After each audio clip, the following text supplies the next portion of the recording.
Bom dia a todos, graça e paz. Heber Marins falando a vocês. É um prazer muito grande estar mais uma vez podendo ter a oportunidade de ministrar o estudo na Escola Bíblica Dominical da Primeira Igreja Batista de Campos. Primeiramente gostaria de agradecer o convite à irmã Edneia. Me sinto muito honrado pelo convite, pela possibilidade de estar compartilhando com vocês alguma coisa, algum conhecimento e estarmos aprendendo juntos aqui sobre a lição 8, da revista Palavra e Vida, com o título de A Depressão por Conta do Ódio, tá?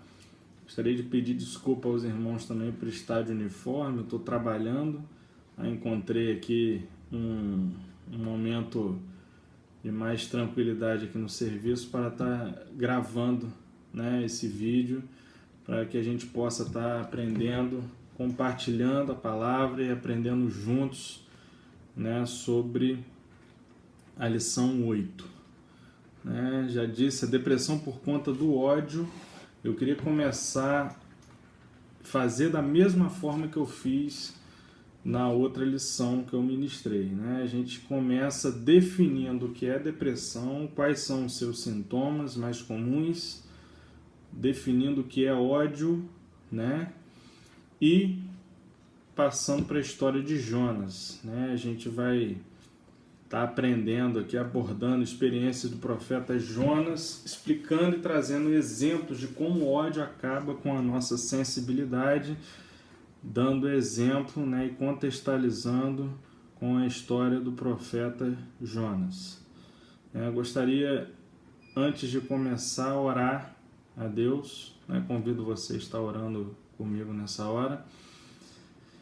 Pai amado, é muito bom, Pai, estar na Tua presença mais uma vez. Muito obrigado por essa oportunidade, Pai.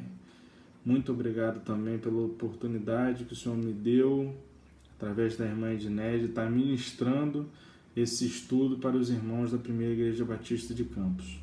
Que o Senhor possa estar me capacitando, me usando, que eu seja realmente canal do Senhor para a vida desses irmãos, que o Senhor possa estar me usando para falar a palavra vinda do Senhor para esses irmãos. Esteja conosco, nos ajude, nos proteja. Essa é a nossa oração em nome de Jesus. Amém. Irmãos, vamos lá, vamos começar definindo o que é depressão e quais são seus principais sintomas. Depressão é um conjunto de transtornos que possuem como características comuns o humor triste, ou vazio, ou irritável, acompanhado de alterações somáticas e cognitivas que afetam significativamente a capacidade de funcionamento do indivíduo. Quais são os principais sintomas que a gente pode encontrar nos casos de depressão?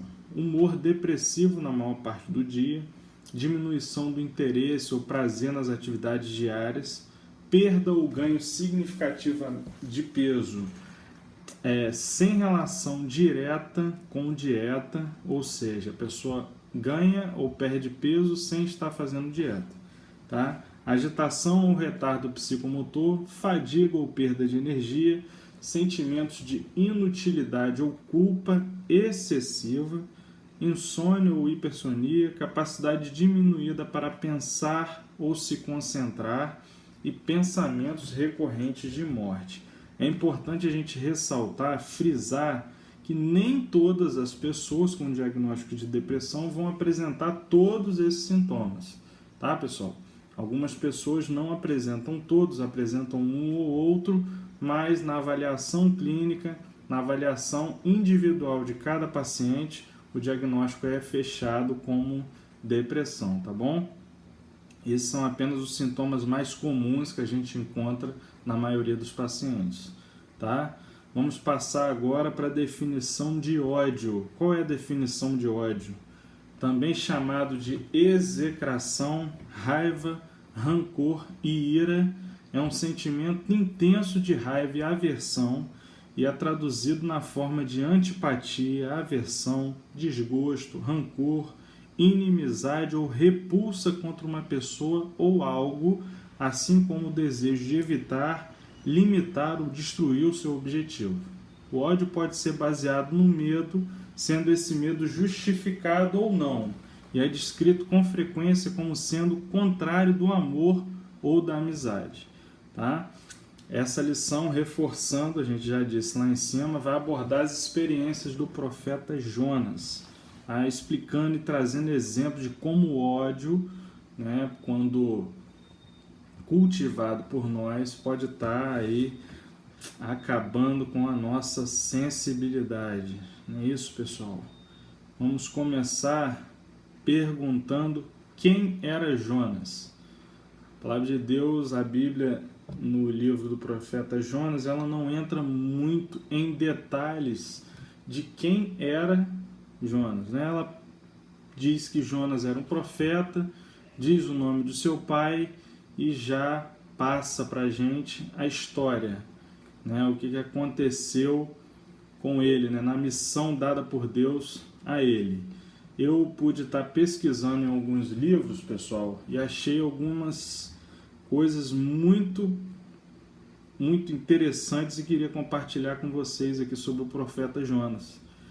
Jonas, cujo nome significa pomba, o significado do nome Jonas é pomba, tá? Ele era um profeta de Israel, do Reino do Norte, tá? Ele era tido como um profeta nacionalista, tá? Era filho de Amitai, que também era profeta, tá bom? Viveu num tempo do rei Jeroboão II, tá bom, pessoal? Não é o rei Jeroboão que sucedeu Roboão. Esse aqui é o Jeroboão II. O rei Jeroboão, tido como primeiro, era filho de Nebate, tá? Esse Jeroboão II já era filho de Jeoás, tá? Mas os dois agiram de forma semelhante, né? A gente sabe que o rei Jeroboão, tido como primeiro, ele agiu de forma que desagradou muito a Deus, levando todo o povo de Israel a pecar contra Deus, e não foi diferente com o rei Jeroboão II. Era um rei perverso, tá? E levou o povo a pecar contra Deus, era tido como... Deus olhava para ele com maus olhos, né? Agiram de forma semelhante. A profecia de Jonas para Israel, pessoal, foi positiva. Não sei se a maioria sabe qual era a profecia que Jonas levou a Israel através do rei Jeroboão II. Ela encontra-se registrada no segundo livro de Reis, capítulo 14, tá? Versos de 23 a 25. A gente vai ler agora. Vou abrir aqui a Bíblia em Reis, segundo livro de Reis, capítulo 14, versos de 23 a 25. Diz assim a palavra de Deus: Enquanto isso, no 15º ano do reinado de Amazias em Judá, Jeroboão, filho de Jeoás, tinha se tornado rei de Israel. O reinado de Jeroboão durou 41 anos, porém, ele fez o que era mal aos olhos do Senhor e não abandonou os mesmos pecados de Jeroboão, filho de Nebate, que fez Israel pecar. Jeroboão recuperou os territórios que Israel havia perdido entre Lebo-Amate e o Mar Morto, exatamente como o Senhor, o Deus de Israel, havia predito por intermédio do seu servo Jonas, filho de Amitai, profeta de Gat-Éfer. Então, essa é a profecia, tá, de Jonas para Israel. Foi uma profecia positiva que se cumpriu, tá? E que está aqui no verso 25, que Jeroboão, mesmo sendo mal aos olhos de Deus, recuperou os territórios que Israel havia perdido, tá? Através das suas vitórias aí, das guerras vencidas, né? As vitórias militares, e como Jonas havia predito por intermédio, como Jonas havia predito, né? Vamos passar e falar um pouco sobre a história de Jonas, tá, pessoal? Vocês sabem a história de Jonas, é uma história assim bem comum na Bíblia, né? Comum que eu digo é que a maioria das pessoas sabe, né? Deus mandou que ele fosse a Nínive. Nínive era uma cidade muito grande, tá? Era a capital do Império Assírio, tá? Era uma cidade grande em tamanho e em poder, mas também muito grande em pecados, tá, pessoal? O pessoal, os moradores, né, os ninivitas, eles pecavam muito contra Deus e a gente pode confirmar isso, esse trecho, lendo o livro de Jonas. Tá? Vamos ler aqui Jonas, capítulo 1, versículo 2. Apronte-se, vá à grande cidade de Nínive e anuncie a seus habitantes essa mensagem do Senhor. Vou destruir essa cidade por causa de sua grande maldade. Seus pecados são tão horríveis que chegaram até a minha presença. Né? Uma observação importante para a gente fazer nesse período, nesse momento, a respeito de Jonas, da personalidade dele. Essa era uma missão que confrontava profundamente o profeta Jonas. Por quê? Jonas era tido como um nacionalista, né, e tinha a sua consciência ideológica. Então isso confrontou profundamente. Essa missão que ele recebeu de Deus o confrontou profundamente. Tanto que a escolha dele, mediante a toda essa situação, foi fugir. Né? Fugir da missão, não assumir a missão, está fugindo da presença de Deus. Após ele decidir por fugir da presença de Deus, ele embarcou num navio para Tarsis, pessoal. Tarsis era um local, uma cidade no sul da Espanha, extremamente distante da onde ele estava, tá? E era tido naquela época como o local mais distante do planeta, tá? Para vocês terem uma ideia, para chegar até Tarsis, da onde Jonas estava, demoraria em torno de mais ou menos de 1 ano de viagem para ele chegar. Então é realmente um local assim muito distante, né? É o que acaba aí confirmando o desejo dele em estar fugindo da presença de Deus, né? Sumindo do mapa, como a gente pode dizer nos dias atuais. Durante essa viagem que ele fez para Tarsis, embarcou no navio, seguiu, Deus lançou um forte vento sobre o mar, fazendo com que o mar ficasse muito agitado, né? E tão agitado que quase destruiu o barco. Durante essa tempestade, enquanto todos os marinheiros clamavam aos seus deuses por misericórdia, por ajuda, Jonas foi para o porão da embarcação e deitou e dormiu. Dormiu profundamente, né? Mediante ao caos instalado naquele local, né? Dormiu até ser abordado e acordado pelo capitão do barco, pelo responsável pela embarcação, que prontamente o contestou: Jonas, o que está acontecendo? O mundo está caindo, né? Digamos assim, o mundo está caindo lá fora e você está dormindo aqui. Pode tratar de levantar e orar ao seu Deus, clamar ao seu Deus, para o seu Deus ter misericórdia também de nós. Nós estamos passando por uma situação difícil. A tempestade lá fora está extremamente significativa. A gente tem jogado as cargas no oceano, no mar, para poder aliviar o peso do barco, na tentativa de buscar um equilíbrio, e conseguimos chegar até terra firme. Então você pode levantar e orar a Deus. Tá? Essas foram mais ou menos as palavras aí do responsável aí pela embarcação. Tá? E durante isso aí, os marinheiros decidiram tirar a sorte, pessoal, para ver quem havia ofendido, assim digo, os deuses e provocado aquela tempestade. Lançaram a sorte e a sorte caiu sobre Jonas. Com isso, algumas pessoas fizeram algumas perguntas a ele. Ele acabou respondendo, né, falando com essas pessoas que estavam fugindo do Senhor, do seu Deus. Após todo espanto, né, por parte da tripulação, dos marinheiros que ali estavam no barco, ele pediu que o lançassem ao mar, tá? Na verdade, ele sabia que a tempestade era realmente por conta da sua desobediência, e ele pediu para que os marinheiros o lançassem ao mar para que a tempestade fosse cessada. Os marinheiros relutaram até o último momento e tentaram de máximo esforço, tentaram remar com todas as forças para poder chegar em terra firme sem precisar jogá-lo ao mar, mas realmente não teve outra alternativa.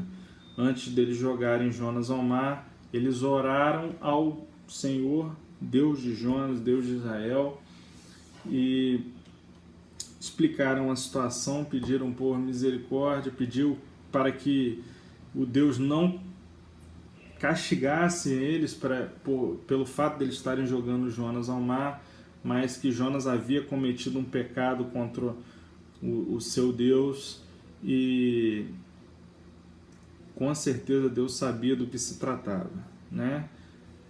Foi jogado ao mar. Logo assim que foi jogado ao mar, Deus mandou que um grande peixe se aproximasse dele e o engolisse. Foi ali que ele permaneceu durante 3 dias e 3 noites, tá, orando a Deus no último dia, para que Deus livrasse, tivesse misericórdia, expressando aí a sua confissão e arrependimento. Deus, ouvindo a oração de Jonas, ordenou que o peixe vomitasse em terra firme. A partir desse ponto da história de Jonas, pessoal, que se inicia a história da depressão dele por conta da sua ira, da ira que ele tinha não resolvida. Tá? Tópico 1. O problema de Jonas. Qual era o problema de Jonas, pessoal? Vocês já pararam para pensar nisso? Afinal de contas, qual era o problema dele?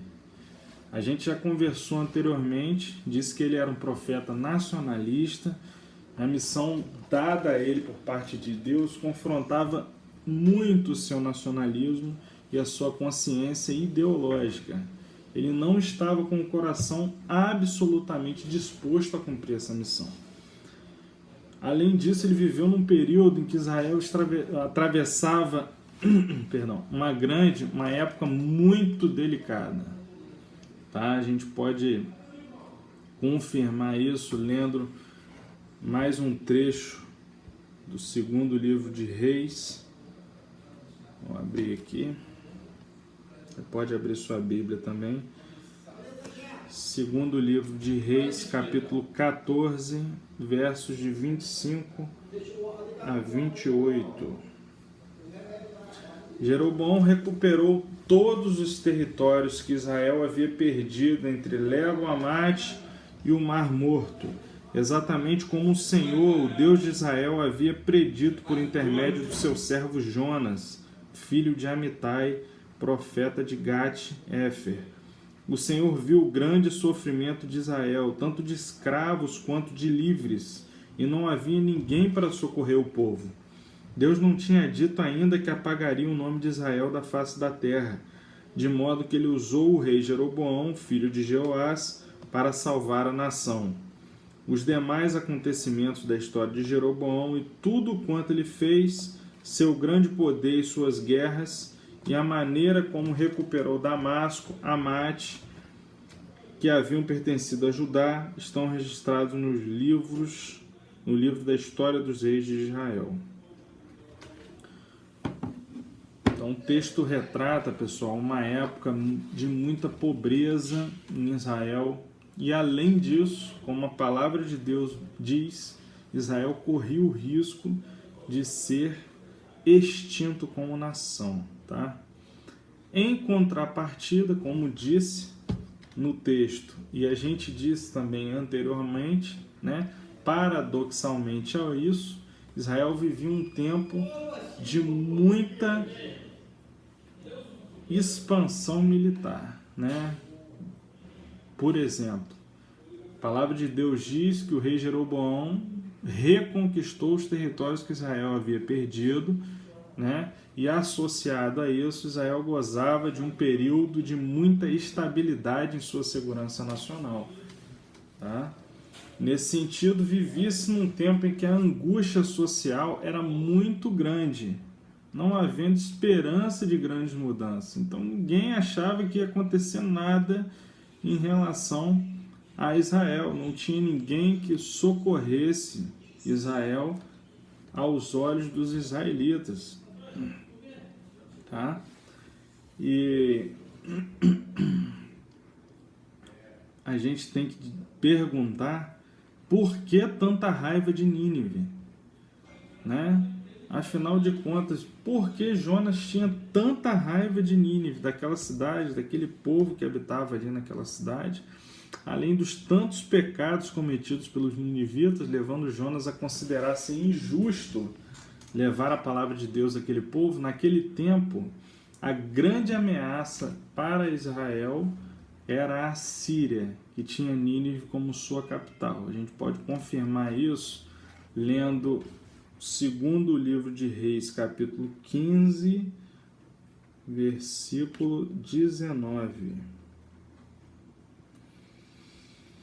Assim diz a palavra de Deus. Então, Tiglat-Pileser, rei da Síria, invadiu o país. Contudo, Menahem lhe deu um presente de 35.000 quilos de prata. Satisfeito com o presente, o rei da Síria voltou para sua terra. Então aqui a gente pode ver por que a Síria era a grande ameaça de Israel, né? O rei chegou a invadir Israel, mas como recebeu um presente significativo, ele decidiu recuar e retornar para o seu país. Então a Síria era sim uma ameaça presente a Israel, né? E essa era a consciência não só de Jonas, mas de qualquer cidadão de Israel naquele tempo, né? Eles viam a Síria dessa forma, olhavam para Nínive dessa forma, tá?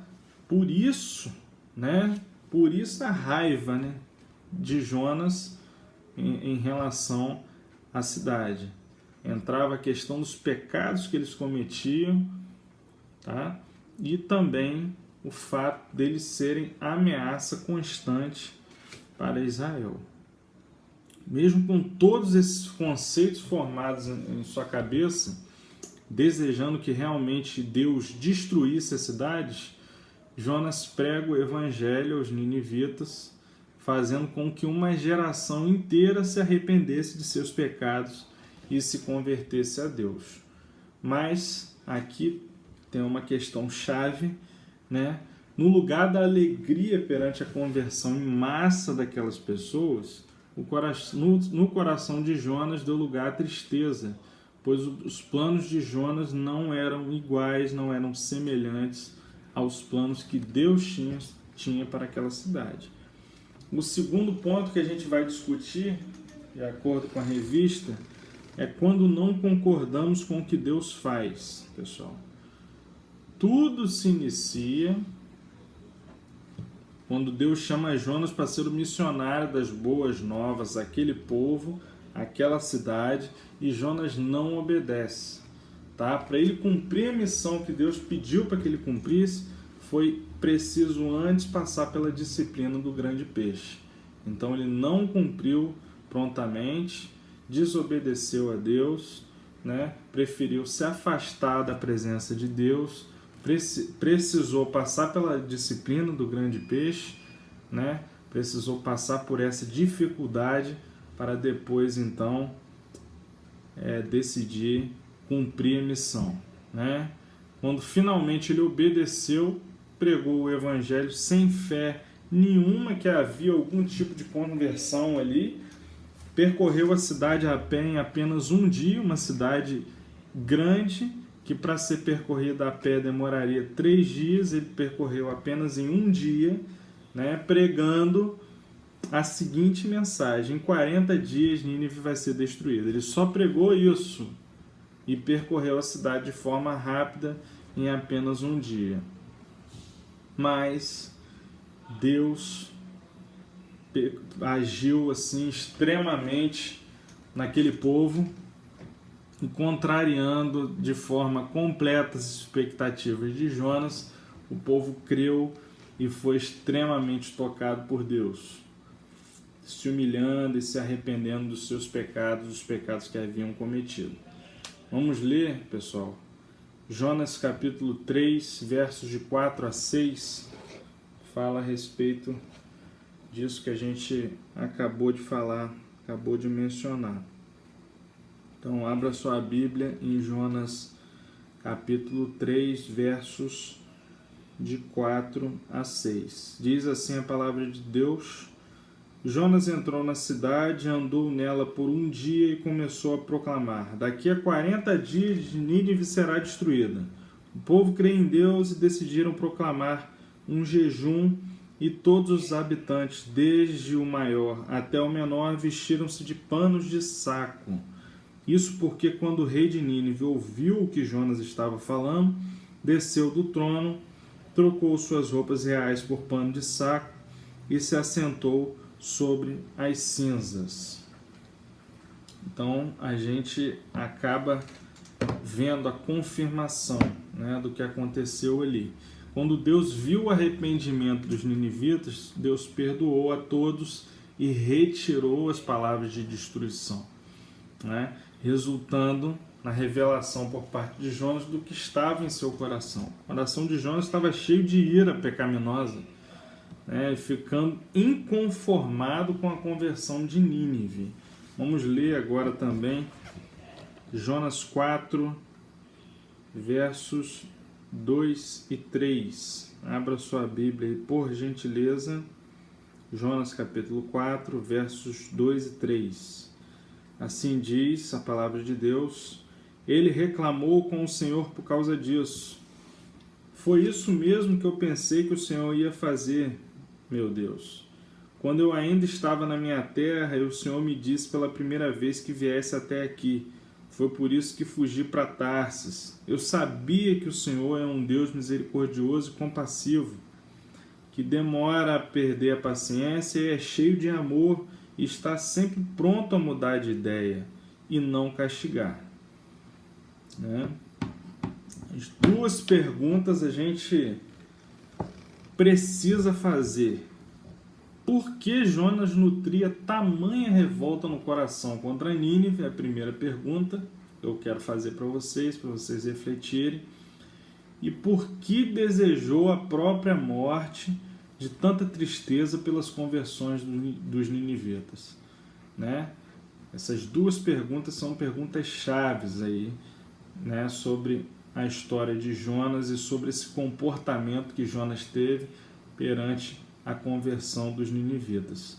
A resposta, pessoal, é tudo aquilo que a gente falou antes, porque ele era nacionalista, porque tinha consciência ideológica, porque a Síria era uma ameaça presente para Israel. É só essa a resposta? Por isso que ele nutria tanta revolta no coração contra Nínive? Não é só isso. Não é só isso. A resposta é simples: ódio. Sim, ódio. Toda a ira dele se tinha transformado em ódio. A Bíblia tem alguma palavra direta sobre ira, pessoal? Vocês sabem o que a Bíblia diz sobre a ira? Vamos ler Efésios capítulo 4, versículo 26. Então, Epístola de Paulo aos Efésios, capítulo 4, versículo 26.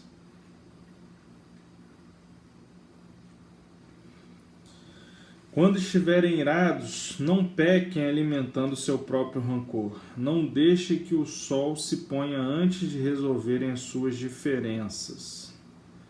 Então, A palavra diz que a gente até pode nos irar e reagir aí de forma irritada, né, com algo que aconteceu que nos desagrada. A ira em si não é pecado, pessoal. O maior problema está no que a ira pode desencadear em cada um de nós. Tá? Vamos ler também a carta de Paulo aos Colossenses, capítulo 3, verso 8. Também fala sobre ira. Entretanto, agora é o momento de arrancar e lançar fora todas estas coisas: ira, ódio, maldade, blasfêmia e palavras obscenas. Né? Quando oramos e pedimos perdão a Deus, ou mesmo quando perdoamos uma pessoa, tratamos dessa ira fazendo com que a ira se torne passageira, tá bom? E se a ira não for tratada, o que vocês acham que pode acontecer? A gente se ira, a gente tem uma reação, né, de irritação extrema com alguma coisa que nos desagrada e a gente não trata dessa ira. O que pode acontecer? Se essa ira não for tratada, pessoal, ela acaba se transformando em ódio e posterior em depressão, né? Depressão em decorrência do ódio, tá? Serve como gancho para a gente poder iniciar o terceiro tópico da nossa discussão, da nossa revista, e diz o ódio nosso de cada dia. A gente já disse que a gente precisa tratar dessa ira, tá? Não continuar irando de forma repetida, de forma pecaminosa e de forma insistente. A gente precisa realmente fazer a opção por enfrentar esse pecado de forma verdadeira e direta, de forma séria. Caso contrário, isso não vai ser resolvido, tá? Porque a todo momento chegam vários motivos que podem desencadear a ira e posterior o ódio. A gente vive, né, no nosso dia a dia, nas nossas atividades, nos nossos afazeres, no nosso trabalho, a gente vai se deparar com momentos, né, com atitudes que vão nos motivar e podem nos motivar a desencadear a ira e posterior o ódio. Então, apenas o arrependimento não é suficiente quando não decidimos lutar seriamente contra esse pecado, pessoal. Se não buscarmos conhecer como abandonar definitivamente o ódio que se instala nos nossos corações, depois de algum tempo voltamos a fazer tudo novamente. A revista dá um exemplo muito interessante sobre isso. Fala que esse comportamento é como se fosse uma montanha russa, né?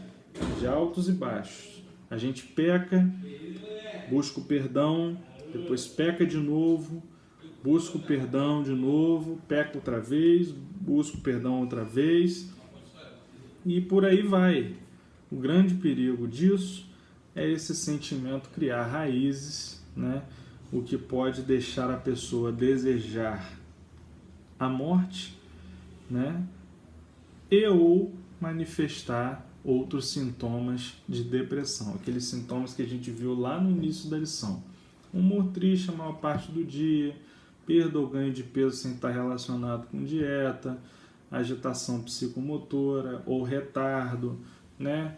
Insônia ou hipersonia, né? Enfim, todos aqueles sintomas que a gente listou lá podem manifestar nas pessoas que praticam, né, esse comportamento montanha-russa, segundo a revista. Enquanto a gente não buscar em Deus a cura, ficaremos presos a esse triste círculo vicioso, que é o círculo vicioso aí do pecar, buscar o perdão, voltar a pecar, buscar o perdão de novo.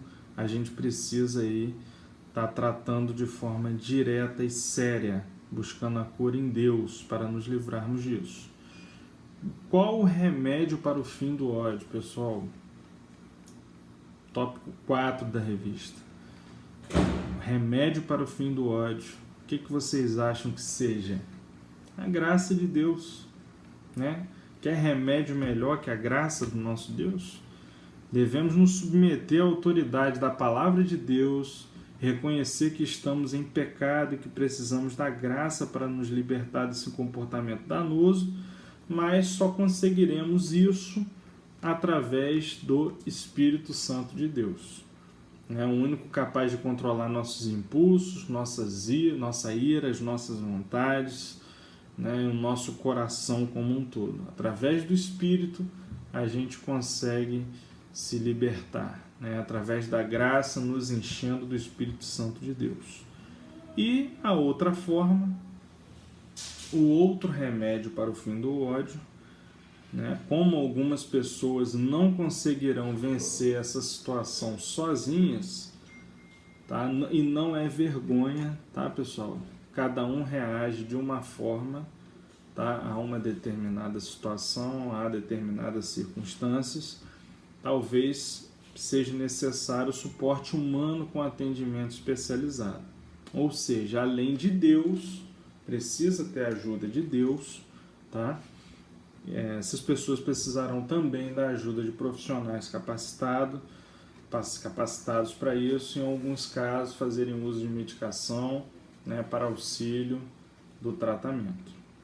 Tá? Para concluirmos, pessoal, um tópico para pensarmos e agirmos. É importante a gente ressaltar que a ira é uma reação supernatural no ser humano.